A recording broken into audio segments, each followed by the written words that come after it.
On October 31st, 2004, Leslie, Emma, Sarah, and Adrienne Insomnia were murdered in their home in Napa Valley, California. A third roommate survived the murders. In terms of the location of the murders, Napa Valley was a very safe place to live. In the 2 years 2004, there had not been a single homicide. Online data indicates that it remains a safe place. The Napa crime rate is 22% lower than the national average. The population in 2004 was around 75,000. Leslie, Adrienne, and a third woman, Lauren Monza, decided to move to Napa Valley to focus on their careers. As some background on the people involved, Lauren was an accomplished athlete, and she had a political science degree. Adrienne was born on December 30th, 1977. Her family has said that she was a student athlete and was involved in the Girl Scout movement. She played volleyball and softball and loved volunteering for charity. She was employed as a civil engineer with the city's sanitation district. She was originally from Calistoga, an area around 45 minutes away from Napa. Adrienne was said to enjoy living a quiet life, and she had plans to visit her sister in Australia. She was dating a man named Christian at the time of her death. Adrienne had survived a near-fatal car crash around 1994. After the accident, she got a scholarship to California Polytechnic, and that is where she completed her degree. Lauren and Adrienne decided to become roommates, and they rented a house in the 2600 block of Dorset Street. On the day they moved in, Adrienne's friend Ben Katz helped out, and her other friends, Lily Predham and Lily's fiancé Eric Koppel, also went to the Dorset Street home for an impromptu housewarming party. Adrienne and Lily were very close, and they were planning to go to Australia together. They also enjoyed going to the gym together, and some reports indicate that they were co-workers. Lily would later speak to the media and speak about Adrienne's car accident and how they commemorated the anniversary of it. "We went out and took the day off work," Lily said, and celebrated her 10th anniversary of what she used to call the day she was supposed to die. Later in the summer of 2004, Leslie, a bubbly former beauty queen from South Carolina, who worked as a public relations specialist, became their third roommate. Leslie had been raised by her single mother and decided to make the move to California when her mother moved to Berkeley. "She was spoiled. She was a princess. We knew that. We adored her," remembers her mother. When she was a little girl, she used to say she wanted to be a mother, a teacher, and a nurse, and Miss America before she was 21. Leslie had just gone through a relationship breakup and was looking for change. She had been offered a job as a greeter for a winery run by Francis Ford Coppola. Leslie was described as a heartbreaker, and she was known for dating multiple men at the same time. Things seemed to be going smoothly for the three women as roommates. On October 28, 2004, there was a reported argument after Leslie brought home a boyfriend. They had loud sex and it disturbed the other two women. This was the first time any of the three had brought a man home, and they ended up discussing the situation and establishing some boundaries that they all agreed to. On Halloween night, the three women gave candy to trick-or-treaters. All three were in bed by 11 p.m. Adrienne and Leslie had upstairs bedrooms and Lauren's room was downstairs. At around 2 a.m., Lauren was awakened by the home security sensor light coming on. Some reports say that she thought that one of the other women had invited a man into the home. That's why she wasn't too worried at first. Lauren had a dog, golden retriever, Chloe, that slept in the bedroom with her, and she has recalled that the dog growled around the time then she heard the sound of breaking glass. She also described hearing a blood-curdling, terrified scream. Lauren Worley got out of bed to investigate, and she started to go upstairs to see what was going on. Adrienne screamed, "Please, God, help me, somebody help me." Lauren couldn't quite make out what it was, but then things started to get a little louder. She actually got up and then heard somebody coming down the stairs rapidly, said Police Commander Jeff Tronley. Lauren stopped when she heard heavy footsteps coming back down the stairs. Lauren was terrified, and she ran out of the back door and into the backyard where she hid. She would later say that she heard the sounds of someone climbing out a window and fleeing the scene. Adrienne was still screaming for help, so Lauren went back inside and tried to call 911. The home's cordless phone did not work. Lauren went to check on her roommates and found a bloody mess. Leslie lay in a pile of clothes and she was unconscious, with stab wounds all over her upper body. The pool of blood that she lay in was around 2 inches deep. Adrienne was behind Leslie on a bed. She was unable to speak and was bleeding badly. Lauren has said that she realized both women were either dead or dying. She ran to her car, scared that the intruder might come back. Lauren called 911 from her car. A police officer was patrolling nearby and arrived at the house quickly, but he was too late. Leslie and Adrienne were dead. More than 20 officers scoured the area, looking for anyone suspicious in the area. Blood had been left behind by the intruder. It was believed that he had hurt himself on broken window glass. Blood was also found on a wallboard and window blinds in the house. Cigarette butts were found near the house. The information about this evidence was not disclosed for months after the murder. DNA testing indicated that the saliva on the butts came from a Caucasian male.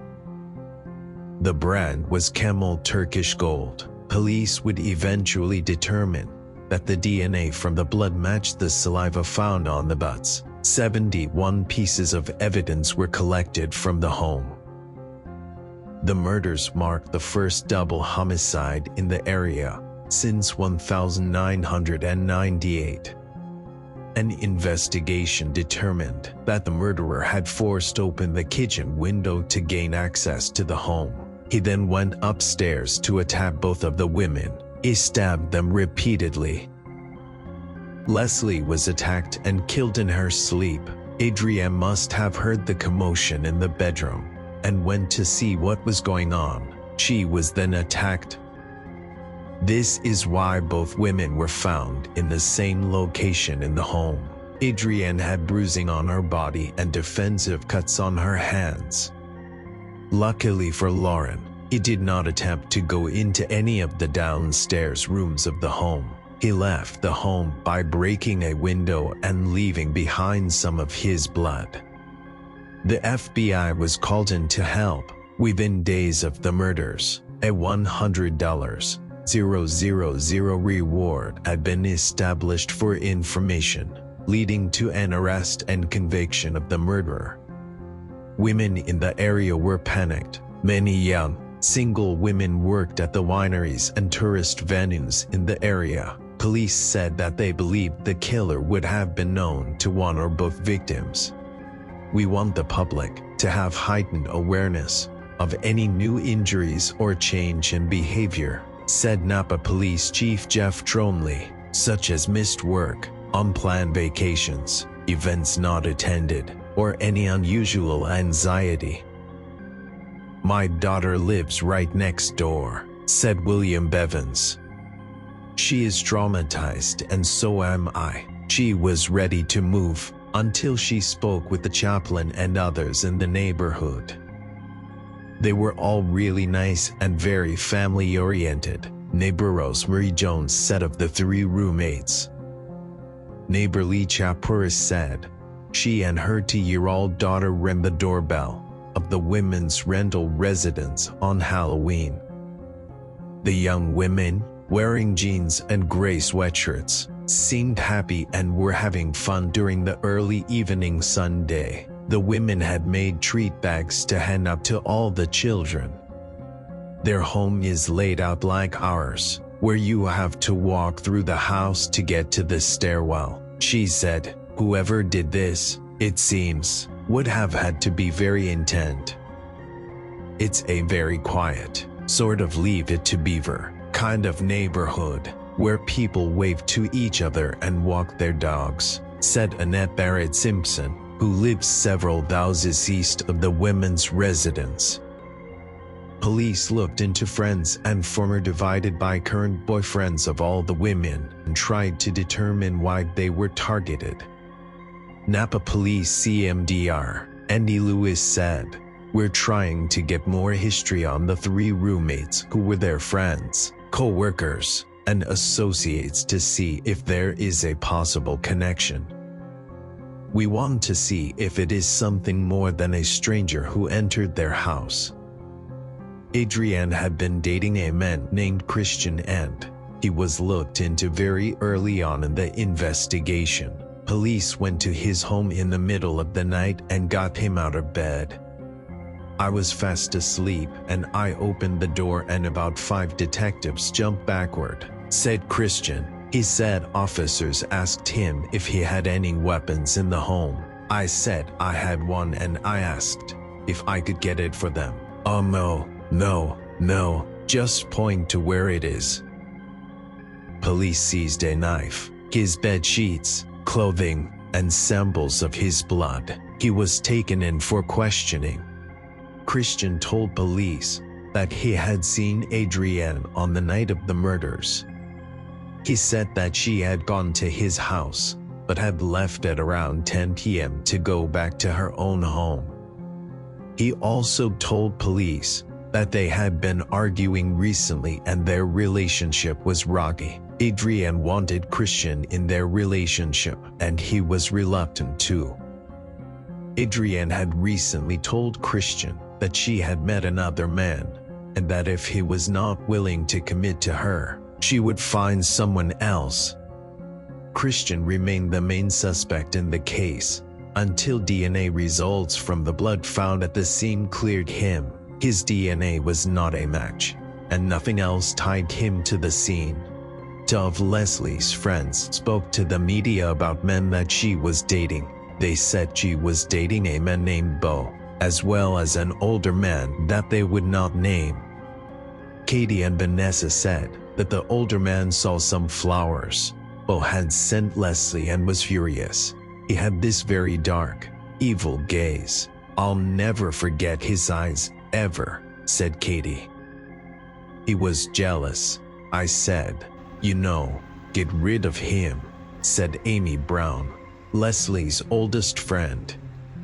Napa police searched through Leslie's computer and found an email that interested them from an old boyfriend she had met in Alaska when she was just 20. "She was the perfect woman. I mean, she's everything I was looking for. And then some," said Aaron Davis. He proposed, but Leslie turned him down. And although she broke up with him more than 5 years ago, Aaron had recently tried to contact her. "I was going to marry that girl. There's other women out there, but there's not another Leslie," Aaron said.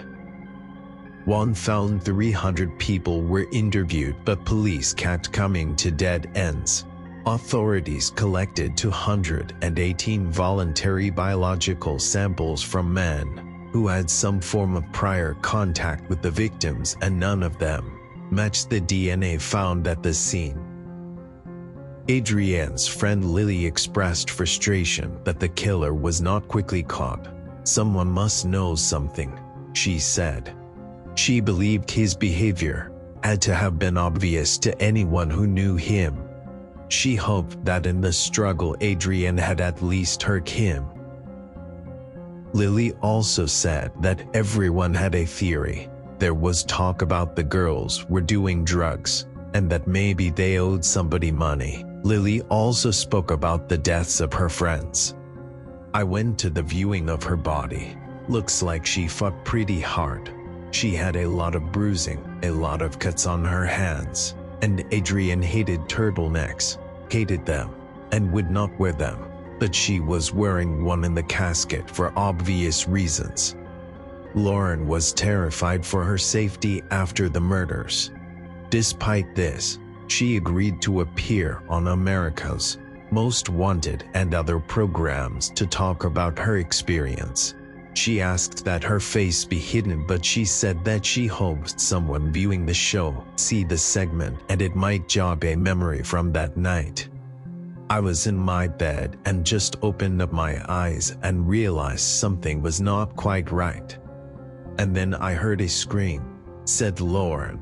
"I remember thinking, I need to get out. There was a person up there that may come for me. I just kept saying, 'Oh my God, oh my God,'" recalled Lauren. Lauren says she jumped out of bed and stood outside her bedroom door, listening. Suddenly she heard the killer running down the stairs. "I was terrified. My gut told me to go out the back. I mean, it was the closest way anyway. I remember thinking, I'm opening up the door for this guy to follow me out," said Lauren. 11 months after the murders, police released information about cigarette butts that were found at the scene. They made information about the cigarette brand public. Police said they believed the perpetrator may have been a chain smoker who stood outside the home waiting the opportunity to carry out the attacks. After the new appeal for information, Eric Koppel wrote to his parents and told them that he was planning to end his life, as he had been involved in the murders. In the note, he alluded to being jealous of Ariane and Lily's friendship. We mentioned Eric earlier in the episode. He attended a housewarming party for the women, and he was the partner to Lily Prudhomme, Adrienne's best friend. Lauren remembered at the same time that Eric had smoked the brand of cigarettes that had been made public. He called the police to tell them. Police tried to contact both Eric and Lily and were unable to. 1 month after the cigarette info went public, Eric's family convinced him to turn himself into the police. He arrived at the police station with Lily and his parents. He was interviewed by detectives for 5 hours. Authorities would later tell the media that he had made statements that they viewed as a confession. Eric was charged with 2 counts of felony murder, with special circumstances that made him eligible for the death penalty, 2 murders committed in the same time frame, as well murder committed by the use of a knife. Police looked more into how Eric had known the victims. He had once worked for an engineering firm that had the Napa sanitation district as a client. Adrienne had been employed by the district for 3 years at the time she died. Eric and Lily had been having relationship difficulties at the time of the murders. They broke up at one point and canceled their initial wedding plans. They had been going to get married in Hawaii, and they called off the wedding. That was when Lily and Adrienne had made plans to travel to Australia. According to Forensic Files Now, on the night of Halloween 2004, Eric and Lily had argued about their relationship at a party that they had separately attended that night. The couple would reconcile, and they had been married 3 months after the murders. "We've been together almost 8 years now," It was time to go ahead and get married, said Lily. On their wedding day, Lily said she couldn't get beyond the fact that there had been no arrest in Adrienne's murder. Somebody must know something. Somebody would have had to notice their friend acting strange or having bruises. Doesn't seem like someone could walk away from it acting fine. Adrienne's mother had even attended their wedding. She was stunned when she learned Eric had been arrested. I never felt he was dangerous, she said. Never felt a sinister vibe from him. Eric attended the funerals of both women. The media interviewed some acquaintances of Eric though, and some of them had different opinions of him. He was described as unfriendly and inconsiderate, and one neighbor even called him an odd dog. Everyone who knew Eric said that he was a chain smoker. On October 14, 2005, Eric pleaded not guilty to all charges. His preliminary hearing was set for November 2005, but it was delayed several times. Police indicated that Lily had no idea about Eric's alleged involvement in the murders, and that she would not be charged with anything. When asked about a motive, the district attorney said, "We are still trying to understand what led up to this tragedy." Although the motive is a human interest side of this story, it is not an element of the crime. Sometimes people do unthinkable things and we never know why. The preliminary hearing finally got underway in May 2006. Lauren spoke in court about the events of the night. Napa detective Todd Schulman described how the investigators had found a small area of blood by the broken kitchen window and 2 cigarette butts in the yard nearby. Details of what Eric told police also came out in court. He said that he knew he had killed them, but that he did not remember any details. He said that he had gone to a party and was drunk. Lily had driven him home and he had passed out. He woke up later that night and got a knife and some zip ties. He drove to the Dorset Street house. He told police that he did not know why he had taken the items or why he had gone to the house. Eric said that he had smoked a cigarette near the garage, and that is when the security sensor light had come on. He used the knife to pry open a window. He said he went into the home and went into Adrienne's bedroom. He said he had laid down in a pile of clothing in the room. Adrienne woke up and turned on the light, startling Eric. He said he jumped onto the bed, and that he thought she had hit him in the face because he blacked out. He said he later heard sounds coming from the other bedroom and he went in there. He said his eyes had been closed during the whole time, and that he did not remember attacking anyone. He said that he ditched the knife and burned his clothing in his backyard when he got home, but he did not remember anything else. Eric's attorneys did not deny that the DNA belonged to him or that he had been there that night. They presented a mental illness defense and suggested that they were planning some type of diminished capacity defense. They said that Eric was depressed and suicidal at the time of the murders. The prosecution argued that the murders had been carried out with preparation and surveillance, and that they were not carried out by a half-drunk person who stumbled across the scene randomly. Eric's attorneys worked with family members of the victims. They worked out a deal that would ensure the families did not have to undergo an arduous legal process. On December 6, 2006, Eric pleaded guilty to the murders of Leslie and Adrienne.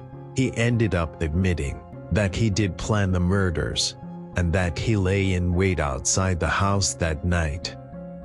"I cannot fathom an explanation for my sinful deeds, the terrible agony inflicted upon a great number of people. My relationship with Lily was in jeopardy and crashing. It was all I could fertilize the seed of anger in my heart. There was rage inside me. If I had only listened to those who pleaded with me to get the help I needed. Adrienne's mother spoke in court about the extent of her daughter's injuries. My baby never wore a turtleneck sweater in her life, and yet she had to be buried in one, and still it could not hide the extent of her wounds. Lily also spoke in court, in support of her husband. She spoke of him at the sentencing hearing as someone who had a gentler side. In exchange for the plea, he received a sentence of life in prison, without the possibility of parole. He agreed to waive his rights, to appeal at all levels and not to speak to the media. If Eric ever violates the deal, his sentence could be reviewed, and he could instead get the death penalty, and also be liable for $10 million in wrongful death benefits, the family members and victim memorial funds.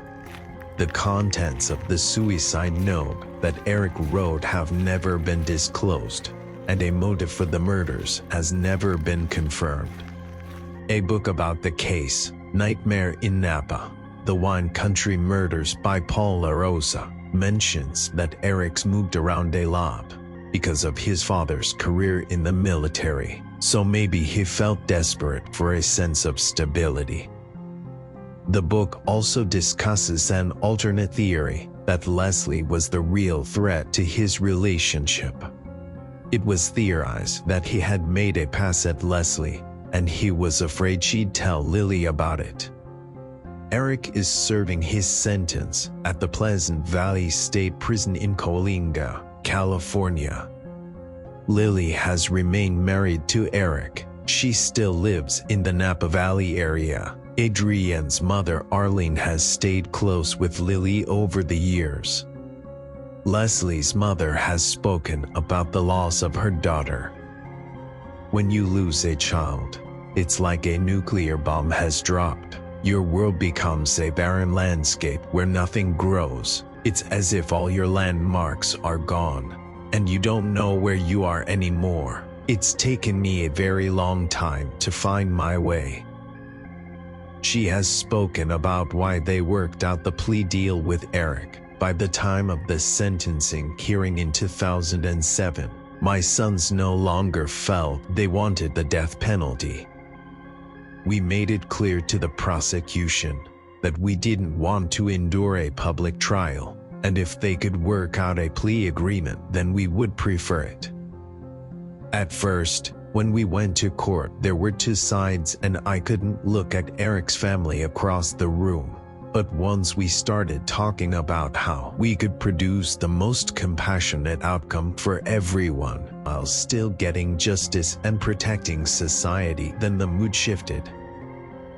As the media left the court, Rosemary whispered, "Kathy, do you want to meet Eric's mother?" I was terrified, but when I saw her coming towards me, I knew I needed to.